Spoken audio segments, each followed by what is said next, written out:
Okay, well, we're going to get started. Um, Thank you, everyone, for joining right now. We've got Jeff and we have Frank who's joined us. We are live on Facebook to answer any of your questions. Please, if you have a question, you can type it in the chat box and we'll get it addressed. Thank you, Garrett, for taking the time to join us. Okay. Well, we're going to get started. Little information about Garrett. Garrett is a finance graduate from NATE, turned marketer. He is passionate about online reputations of businesses all over Canada, and he is the owner and founder of Reputed Marketing.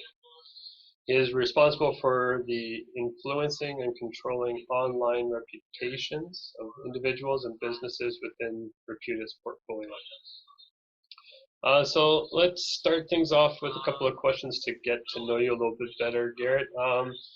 So you're a finance graduate. So what made you want to get into marketing, and why did you start Reputed Marketing? Sure. So when it comes to being a finance graduate, I felt like that was a gap in my education that I wanted to fill previous to the finance degree that I got. I was in a marketing role and operations role with a company.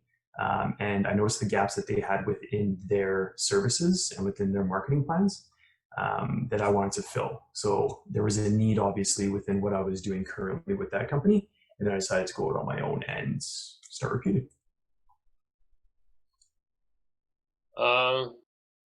Sorry, so you touched base on, so what experiences do you have in the industry?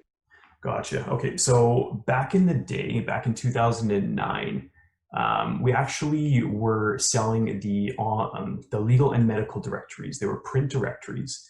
Kind of dates myself. We were actually selling businesses spots within the printed legal and medical directories all throughout Canada and the United States. And within that company itself, we actually had to pivot from the print advertising over to the online side of things. The internet was just a small budding piece, and we wanted to make sure that we were capitalizing on the internet. So I actually facilitated some of the transition from the print to online, and noticed that we had to actually market ourselves online as well. So that's where a majority of my experience comes from. And then from there, I obviously moved myself up the ladder with that company, became the operations manager for the umbrella of corporations. And I just noticed once again that we had a lot of gaps in their marketing and advertising strategies. And once again, I just decided to help other businesses out with what I learned and continued on my own. So you had moved from print advertising to online marketing. So do you believe that print advertising is a dying industry? Yeah, so we have a saying here repeated is you should pay where people pay attention. And for certain psychographics, we found that print advertising can be effective, but what we've ultimately found is online advertising far outperforms print advertising from a return on ad spend perspective, as well as a tracking perspective. So I feel like in certain strategies, it can be effective, but we do our best to try and mitigate as much print advertising as possible.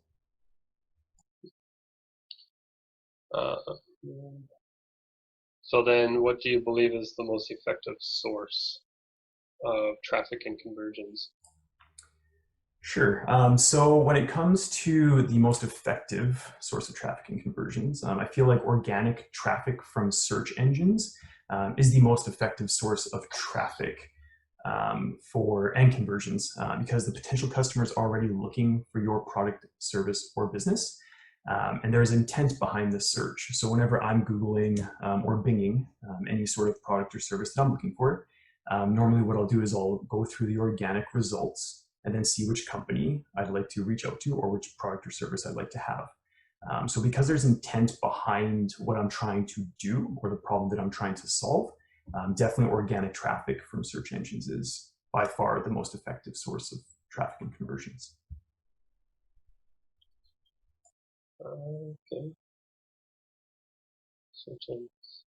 How important are reviews? Is it important to answer all of them?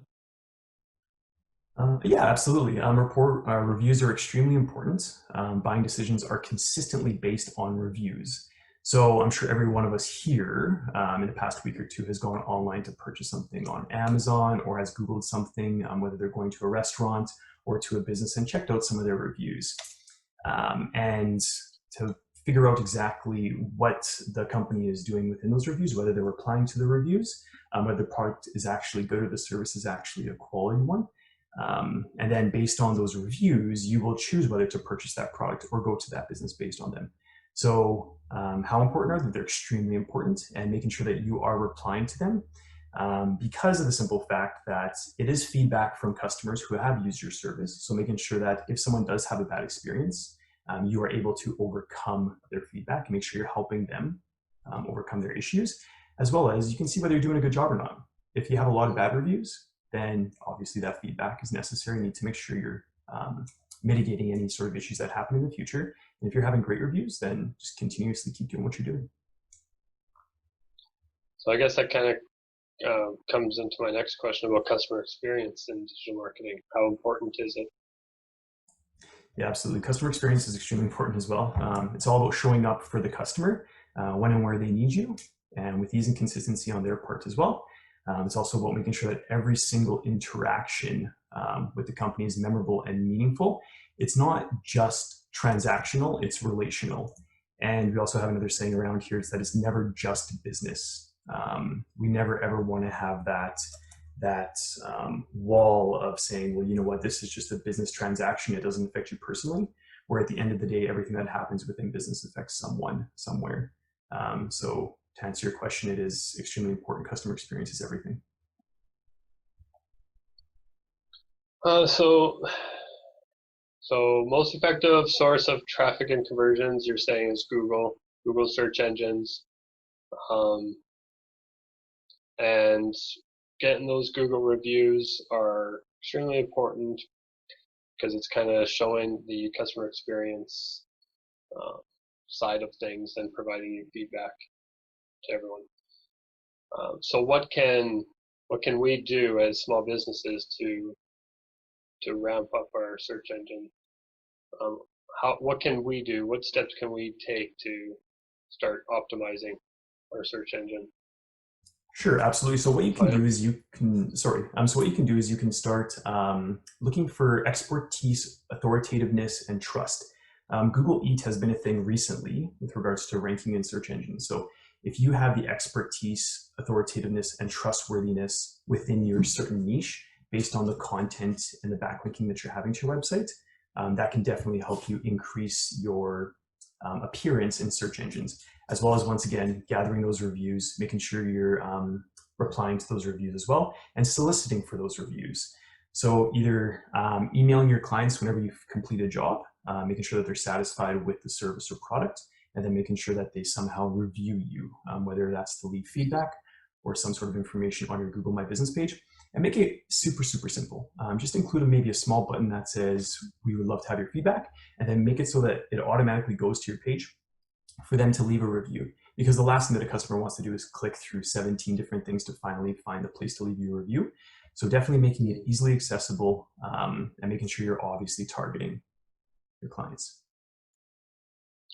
Okay, so we want to be seen as the expert and in the field that we're in when it comes to our online presence, in a sense, right? So what can we do to show that we are the expert?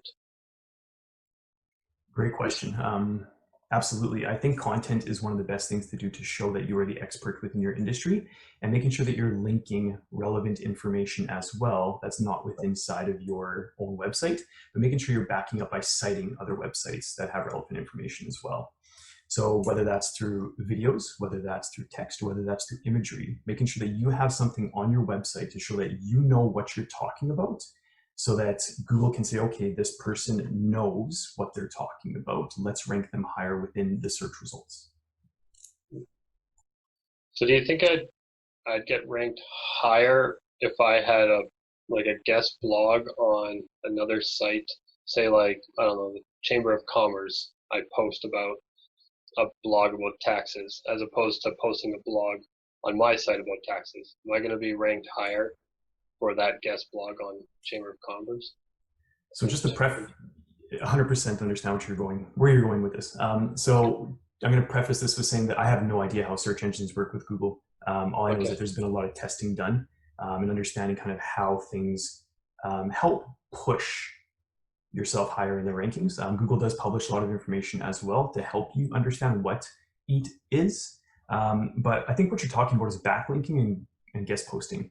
So just to clarify, let's say you guest post, so you're writing the content on the Chamber of Commerce's website, and then you include a relevant link back to your website.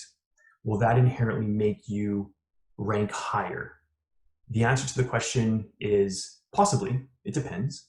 But depends on whether the follow attribute is inside the link itself, whether it's branded or not branded. There's a whole bunch of different factors that go into it. But all I'll say is that it is not detrimental for you to do such a thing, especially on such an authoritative website like the Chamber of Commerce. I would do it. And I would hope and I would test to make sure that we could see if there was a positive impact within the search results. Interesting. So what type of marketing do you use more often for your current clients? So definitely Google Ads and local service ads has actually come out recently. And for the contractors of the world, you need to be within the local service ads. But definitely search engine optimization is one of the main service points that we have, as well as the online reputation management, making sure that we're soliciting the reviews, gathering them, replying to them. And if there is any feedback that they have that we can pass on to the business owner, then we can definitely get that done as well. And then through Google Ads have been around for a long time. They are getting a lot more expensive as time moves forward, but we're hoping that it's not going to get any more expensive because it's extremely expensive inside of some industries. And then we also do a lot of social media marketing and advertising through social media platforms. But social media itself has gotten a little bit of a negative response to it, especially with some of the documentaries that are coming out here and showing how you're being tracked and how effectively your data is being sold, your data is being pushed out with these companies. So there has been a little bit of a negative connotation with social media marketing companies. And we've still been advertising on it, but once again, we're still watching that industry itself as a whole. But to answer your question, Google Ads, social media marketing, online reputation management, and search engine optimization. And what technology are you using with your clients to offer these types of marketing services? Oh, geez. Let me get my list. There's a lot. There's a lot of softwares out there that can do a lot of incredible things. Maybe we'll just go one by one. So with regards to search engine optimization, SEMrush and Ahrefs are extremely, extremely important tools to use within search engine optimization itself. It makes the work 10 times easier. With regards to Google Ads, obviously Google Ads, specifically their own systems and tools that they have, as well as Google Ads Editor, which is a software that you can download through Google Ads and utilize it on your desktop computer as opposed to logging in all the time. As well as for the online reputation management side of things, Birdeye is fantastic. There's a lot of different online reputation management softwares that are out there.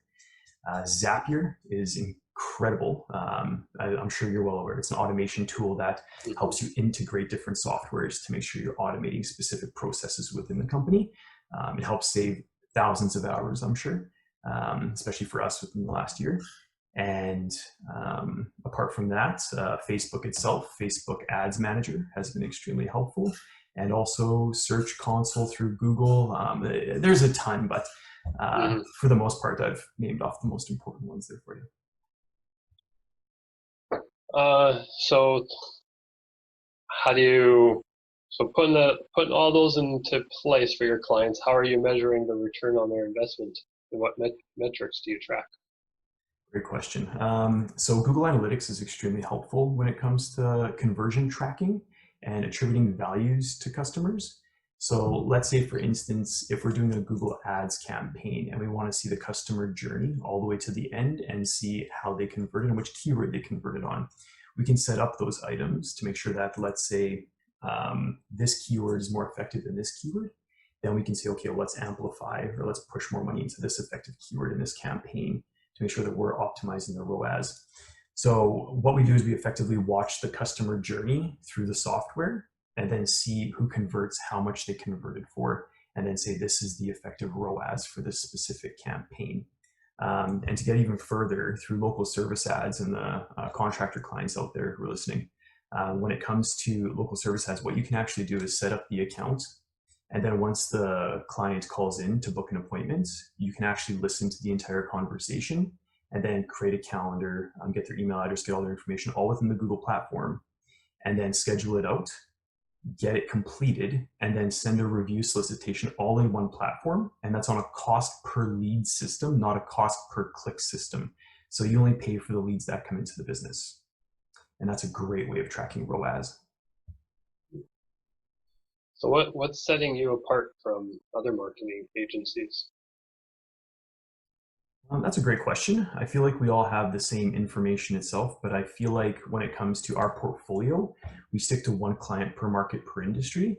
So let's say if you're our accounting firm as a client, we would only have your accounting firm services marketed throughout Alberta, and we wouldn't have any other accounting firms within our portfolio. So we always make sure that we have one company in each industry per market. Oh yeah, that's very interesting.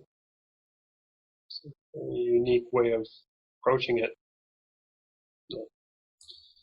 Exactly. Well, that's all the questions that had come in prior to the meeting. Don't see, there's only one person that seems to be viewing it on Facebook Live. Don't see any comments or questions coming in. Anyone, Frank or Jeff, did you have any questions about maybe something within your specific industry that you would like to ask? Just chat, just type it in the chat.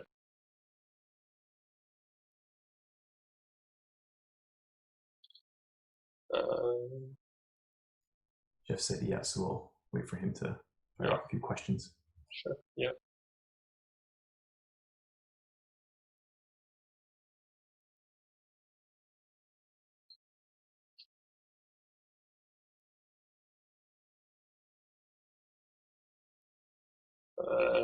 Jeff's asking, any suggestions for an import-export company? That's sorry, Jeff, that's kind of vague. Do you mind digging in a little bit deeper as to what you're importing and exporting? Or are you the logistics for the importing and exporting?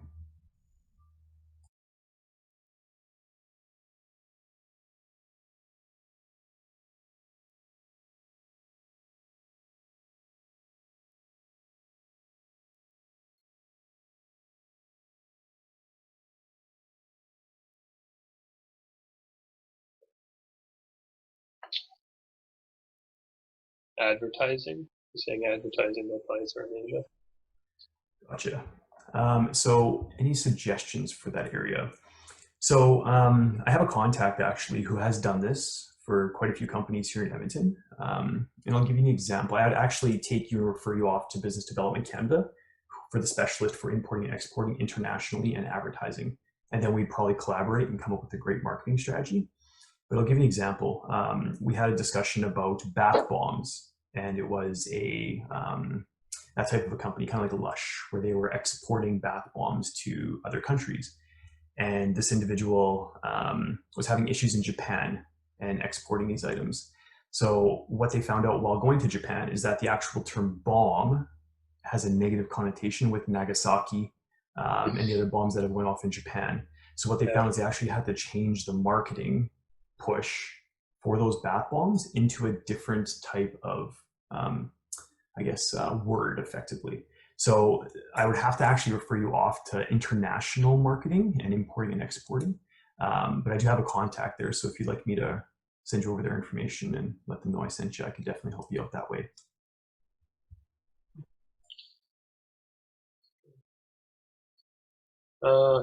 Any other questions?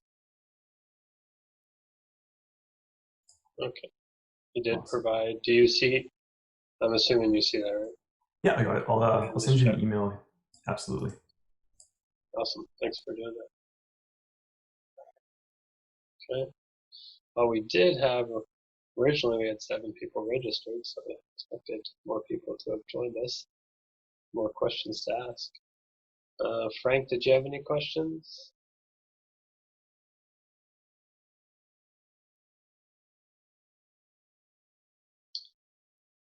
So I have a question, I'll throw in another question out there.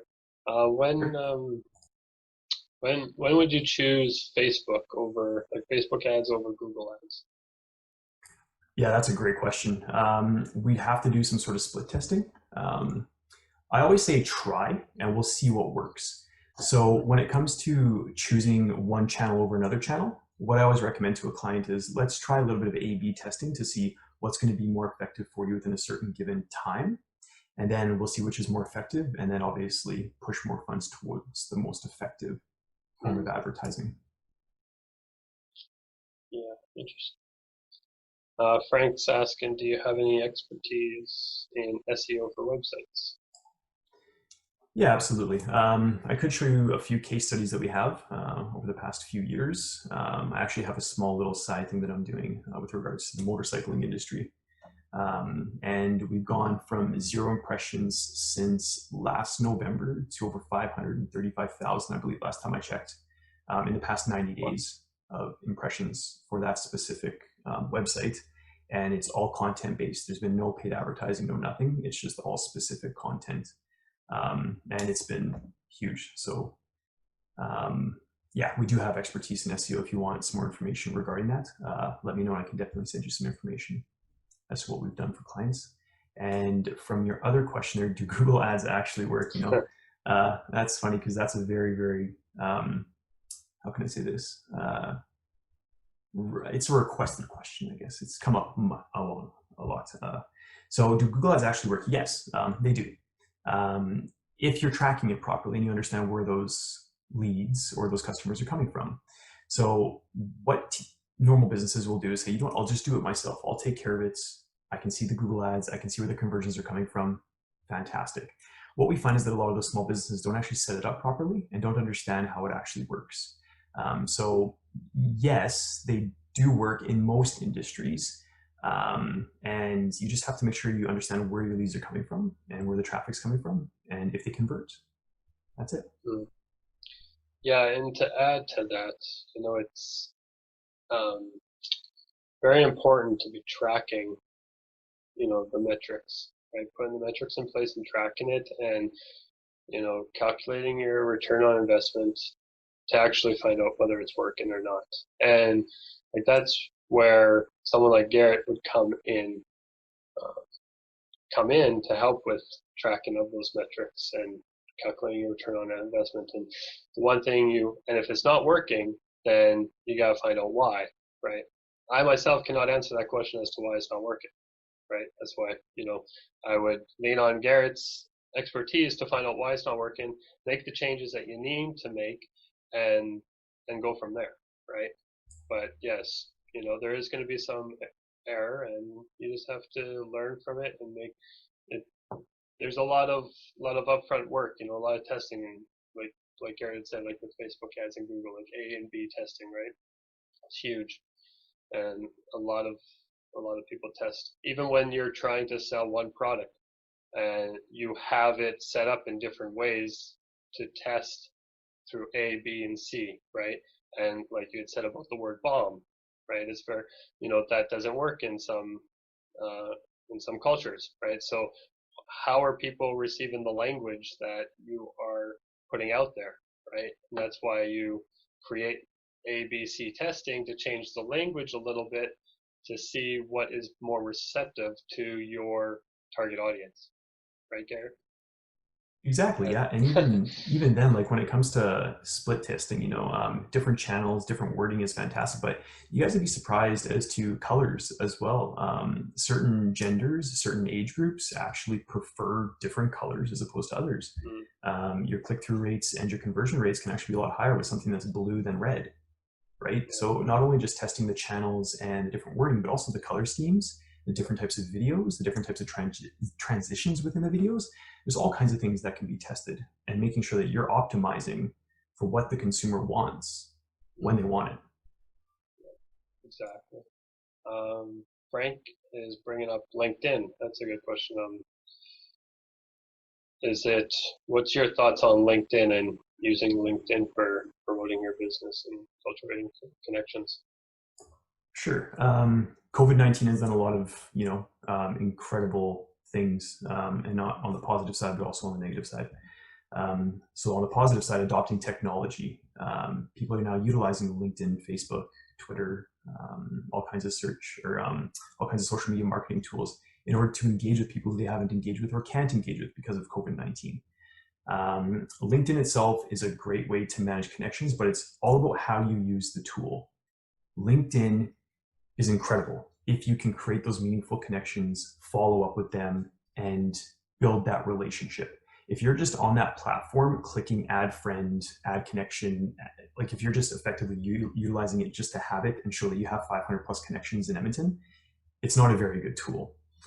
From an advertising perspective, a few years ago, LinkedIn was very expensive, extremely expensive. Clicks were around $13 each, depending on the industry, if not more.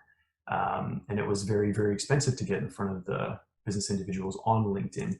Now it's actually gotten a lot less expensive. And the average CPC, I believe, is around the $5 mark, depending on the industry that you're in. So it's gotten a lot less expensive for you to reach your target audience from a business to business perspective. Yeah, and their search function is incredible.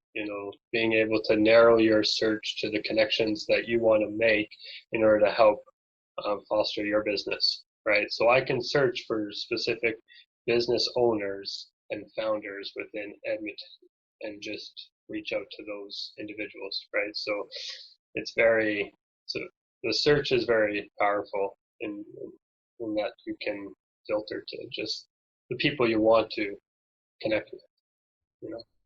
Absolutely. And even seeing who's connected to who. So you may want to meet, let's say, a lawyer who's specific inside of a general industry itself. Mm-hmm. And you may have a business connection who's already connected with that lawyer. So you can actually reach out to the person who you know and say, hey, I noticed that you have a connection with this other person. Would you mind giving us an introduction or something like that to make sure that you're not cold emailing or reaching out to this lawyer, let's say.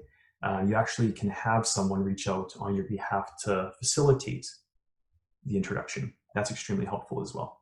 Mm-hmm. Okay. No questions from Facebook yet. No worries. It's 1:30 on a Monday, right? 1:30 on Monday, yeah. Maybe I'm choosing the wrong day and time. I don't know. It's all good.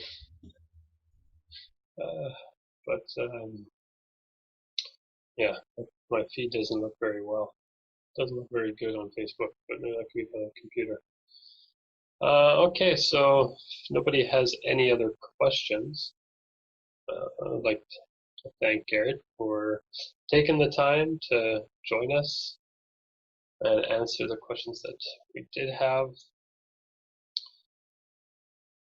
I do plan on continuing this, so I do have another live Q&A scheduled for October 19th, I believe, if that's the Monday, October 18th or 19th at 1 p.m.